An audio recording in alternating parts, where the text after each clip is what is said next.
Welcome home to this delightful, sunny and spacious 2-bedroom, 2-bath attached villa. As you walk into the foyer, you are greeted by a large living room and dining room with access to your own private enclosed courtyard, which allows for an open and airy feel. Some of the renovations to this split-bedroom floor plan include new kitchen cabinets, appliances, countertops, backsplash, which were completed in 2014.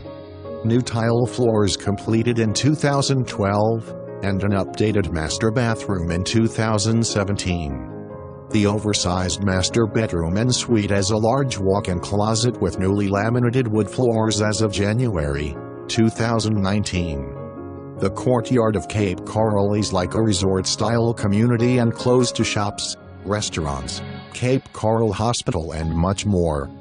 The community offers a clubhouse with pool, community room with catering kitchen, and shuffleboard, just to name a few of the community's amenities.